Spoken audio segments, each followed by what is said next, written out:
Hello friends, स्वागत है आपका आपके अपने YouTube channel UP TET C TET preparation में। फ्रेंड्स, आज हम डीएलएड फर्स्ट सेमेस्टर के हिंदी विषय के महत्वपूर्ण अति लघु उत्तरीय प्रश्नों को हल करेंगे। अगर आपने अभी तक हमारे चैनल को सब्सक्राइब नहीं किया है तो चैनल को सब्सक्राइब करें और बेल आइकन को प्रेस करें ताकि हमारे आने वाले सभी वीडियोज़ के नोटिफिकेशंस आपको मिल सकें। तो चलिए फ्रेंड्स, स्टार्ट करते हैं। ध्वनि क्या है? ध्वनि भाषा की सबसे छोटी और सर्वाधिक महत्वपूर्ण इकाई है। फ्रेंड्स, जो कुछ भी हम अपने मुंह से बोलते हैं वह ध्वनि है और ध्वनि भाषा की सबसे छोटी इकाई है जिसके कभी भी टुकड़े नहीं किए जा सकते हैं। वह अपने आप में सबसे छोटी होती है। नेक्स्ट, भाषा किसे कहते हैं? ध्वनि चिन्हों के समष्टि को भाषा कहते हैं। तो फ्रेंड्स, भाषा की रचना विभिन्न ध्वनियों के संयोग से होती है। तो जिस साधन के द्वारा मनुष्य अपने भावों को, विचारों को लिखकर या बोलकर प्रकट करता है उसी को भाषा कहते हैं। भाषा निर्माण का ढांचा किस पर निर्भर करता है? तो भाषा निर्माण का संपूर्ण ढांचा ध्वनि संकेतों पर निर्भर करता है। फ्रेंड्स, ध्वनि संकेत होते हैं जो भी हमारे मुंह से निकलता है, जो भी शब्द निकलता है, अक्षर निकलता है, वह सब हमारी ध्वनि होती है।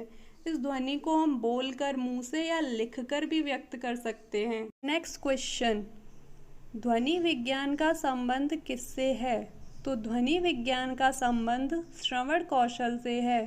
फ्रेंड्स, जब कोई चीज़ बोली जाती है तो उसको हम सुनते हैं, तो ध्वनि विज्ञान का संबंध श्रवण कौशल से होता है। हिंदी भाषा में स्वर और व्यंजन कितने हैं? तो हिंदी भाषा में कुल 11 स्वर और 33 व्यंजन हैं। नेक्स्ट क्वेश्चन, स्वर किसे कहते हैं? तो जिन वर्णों का उच्चारण बिना रुकावट मुंह से निकलता है स्वर कहलाते हैं। हिंदी में अ, आ, ई, उ, री, ए, ओ, कुल 11 स्वर हैं। फ्रेंड्स, स्वर को हम ये भी बोल सकते हैं जो बिना किसी अन्य वर्ण की सहायता से बोले जा सके, ऐसे वर्ण स्वर कहलाते हैं। फ्रेंड्स, हिंदी में स्वर कुल 3 प्रकार के होते हैं: हर्ष स्वर, दीर्घ स्वर और प्लुत स्वर।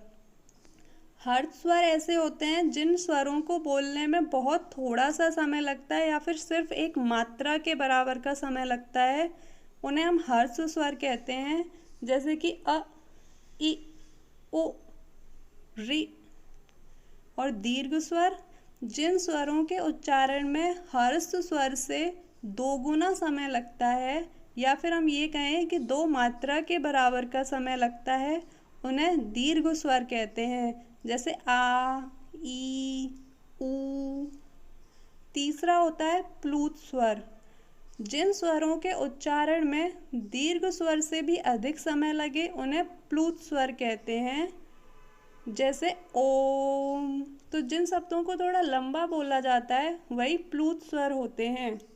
नेक्स्ट क्वेश्चन, व्यंजन किसे कहते हैं?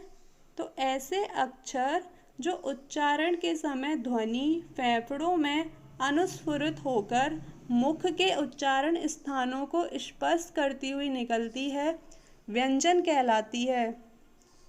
फ्रेंड्स, जिन वर्णों का उच्चारण स्वर की सहायता से होता है उन्हें हम व्यंजन कहते हैं। फ्रेंड्स, यहाँ हम आपको बता दें, व्यंजन कुल 3 प्रकार के होते हैं: स्पर्श व्यंजन, अंतस्थ व्यंजन और ऊष्म व्यंजन। फ्रेंड्स, व्यंजनों को देखें तो व्यंजन होते हैं स्पर्श व्यंजन जो क से लेकर माँ तक होते हैं, टोटल 25।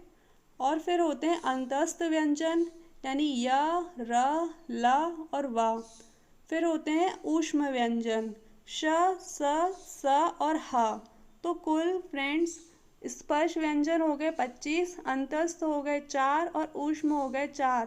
तो टोटल हमारे 33 व्यंजन होते हैं। और फ्रेंड्स, स्वर होते हैं 11 जो यहाँ पे दिए हुए हैं, जिनमें से 4 ह्रस्व होते हैं और 7 दीर्घ होते हैं। फ्रेंड्स इस चार्ट में देखें तो आगत ध्वनियाँ होती हैं ज और फ। संयुक्त व्यंजनों को देखा जाए तो श, त्र, ज्ञ और श्र।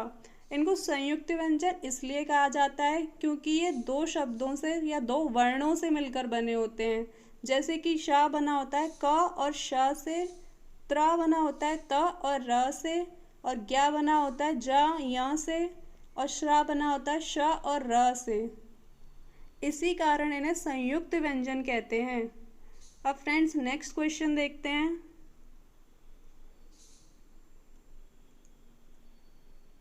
देवनागरी लिपि की क्या विशेषता है? तो फ्रेंड्स देवनागरी लिपि सुंदर तथा स्पष्ट है। हमारा मूल साहित्य इसी लिपि में संरक्षित है। फ्रेंड्स देवनागरी लिपि की बात करें तो यह एक भारतीय लिपि है, अर्थात हमारी भाषा हिंदी की लिपि है। देवनागरी लिपि यह बाएं से दाईं ओर लिखी जाती है। और फ्रेंड्स हिंदी ही नहीं बल्कि गुजराती, पंजाबी, उर्दू ये भाषाएं भी देवनागरी लिपि में ही लिखी जाती हैं। फ्रेंड्स लिपि चिन्हों के नाम ध्वनि के अनुसार होते हैं और देवनागरी लिपि यह भी ध्वन्यात्मक लिपि है। नेक्स्ट क्वेश्चन, भावों तथा विचारों के आदान प्रदान का कौन सा माध्यम है? तो भावों और विचारों का माध्यम भाषा है। फ्रेंड्स भाषा किसे कहते हैं? जिस साधन के द्वारा मनुष्य अपने भावों और विचारों को लिखकर या बोलकर प्रकट करता है उसी को भाषा। और भाषा की रचना विभिन्न ध्वनियों के संयोग से होती है। नेक्स्ट क्वेश्चन, मनोभावों को बोलकर प्रकट करने का कौन सा माध्यम है? तो फ्रेंड्स मनोभावों को बोलकर प्रकट करने का माध्यम मौखिक भाषा है। यानी हम जो कुछ भी बोलकर कहते हैं वह मौखिक भाषा होती है। अगर हम किसी बात को लिखकर प्रकट करें तो उसे लिखित भाषा कहते हैं। पढ़कर व लिखकर विचारों का आदान प्रदान किसके द्वारा किया जाता है? तो यह लिखित भाषा के द्वारा किया जाता है। भाषा की 4 दक्षताएं बताइए। तो फ्रेंड्स भाषा की 4 दक्षताएं होती हैं पढ़ना, लिखना, बोलना तथा सुनना। फ्रेंड्स इसको हम पठन, लेखन, कथन और वाचन भी कहते हैं। नेक्स्ट, भाषा के कितने रूप हैं? तो भाषा के कुल 2 रूप हैं, एक लिखित और दूसरा मौखिक। लिखित भाषा में हम अपने विचारों को लिखकर व्यक्त करते हैं और मौखिक भाषा में हम अपने विचारों को बोलकर व्यक्त करते हैं। भाषा किसे कहते हैं? लिखकर या बोलकर समझाई जाने वाली बातें भाषा कहलाती हैं। यानी कि जो भी हम कहना चाहते हैं उसे लिखकर या बोलकर समझाएं, उसी को हम लोग भाषा। लिपि क्या है? तो यादृच्छिक वर्ण प्रतीकों की परंपरा भाषा को दृश्य रूप में स्थायित्व प्रदान करे लिपि कहलाती है। तो फ्रेंड्स जो मौखिक ध्वनियाँ होती हैं उसको लिखित रूप में प्रकट करने के लिए निश्चित किए गए चिन्हों को ही लिपि कहते हैं। तो जिन चिन्हों से हम किसी बात को लिखते हैं वही लिपि है। नेक्स्ट क्वेश्चन, अनेकार्थी शब्द किसे कहते हैं? तो फ्रेंड्स अनेकार्थी शब्द का अर्थ होता है एक से अधिक अर्थ देने वाला। यानी भाषा के अंतर्गत अनेक शब्द ऐसे होते हैं जिनके एक से अधिक अर्थ होते हैं, तो उन्हें ही हम अनेकार्थी शब्द कहते हैं। जैसे कल शब्द का अर्थ है पिछला दिन, अगला दिन, शोर, मशीन, सुंदर आदि। नेक्स्ट क्वेश्चन, पर्यायवाची या समानार्थी शब्द किसे कहते हैं? तो एक सा अर्थ प्रकट करने वाले अनेक शब्दों को समानार्थी या पर्यायवाची शब्द कहते हैं। जैसे नल, जल को नीर, वारे, पानी आदि नाम से जाना जाता है। फ्रेंड्स पर्यायवाची शब्दों की बात करें तो ऐसे शब्द जो अलग अलग हों परंतु जो उनका अर्थ हो वह समान हो, अर्थात एक ही शब्द के स्थान पर समान अर्थ वाले अलग अलग शब्द प्रयोग किए जा सकें, वही शब्द पर्यायवाची शब्द भी कहलाते हैं। नेक्स्ट क्वेश्चन है, कृष्ण का पर्यायवाची क्या है? तो वह है जनार्दन। फ्रेंड्स, कृष्ण के बहुत सारे पर्यायवाची होते हैं, जैसे घनश्याम, मुरारी, माधव, गिरिधर, केशव, मुरलीधर, ऐसे कई पर्यायवाची हैं। विलोम शब्द किसे कहते हैं? तो फ्रेंड्स, विपरीत अर्थ देने वाले शब्द विलोम शब्द कहलाते हैं। फ्रेंड्स, विलोम का अर्थ होता है उल्टा। जब किसी शब्द का विपरीत अर्थ दिया जाता है तो उसे विलोम शब्द कहते हैं। इन्हें विपरीतार्थक शब्द भी कहते हैं क्योंकि ये विपरीत अर्थ देते हैं। जैसे इसके एग्जाम्पल देख लें, गाय, गाय का विपरीत बैल, राजा, राजा का विपरीत रानी, लड़का, लड़के का विलोम होगा लड़की। नेक्स्ट क्वेश्चन है, तुकांत शब्द क्या है? तो तुकांत शब्दों में उच्चारण की दृष्टि से सभी शब्दों में अक्षरों तथा स्वरों की किसी भी प्रकार की एक रूपता होती है, वही हमारे तुकांत शब्द होते हैं। जैसे देखा जाए, रुष्ट, पुष्ट, दुष्ट, झोंक, पोंक, टोंक, झंडा, अंडा, पंडा, संडा, डंडा, कंडा, मतलब सेम राइम वाले वर्ड्स, यानी तुकांत शब्द जिसमें पीछे की मात्राएं लगभग समान होती हैं, वही हमारे तुकांत शब्द होते हैं। नेक्स्ट क्वेश्चन, हिंदी के अंतर्गत कितने विराम चिन्हों का प्रयोग किया जाता है? तो फ्रेंड्स, हिंदी के अंतर्गत कुल 11 विराम चिन्हों का प्रयोग किया जाता है। फ्रेंड्स, विराम का अर्थ होता है रुकना या ठहरना। वाक्य को बोलते समय या लिखते समय बीच में अगर कहीं रुकना पड़ता है, जिससे भाषा हमारी स्पष्ट या अर्थपूर्ण और भावपूर्ण हो जाती है। लिखित भाषा में ठहराव के लिए हम कुछ चिन्हों का प्रयोग करते हैं और उन्हीं को हम विराम चिन्ह कहते हैं। नेक्स्ट, अल्प विराम का प्रयोग कब किया जाता है? तो किसी वाक्य में अल्प विराम का प्रयोग देने के लिए अल्प विराम का प्रयोग किया जाता है। फ्रेंड्स, अल्प विराम बहुत ही आवश्यक होता है। अगर किसी जगह हम किसी भी विराम चिन्ह का उपयोग गलत जगह करते हैं तो किसी भी वाक्य का अर्थ का अनर्थ भी हो सकता है।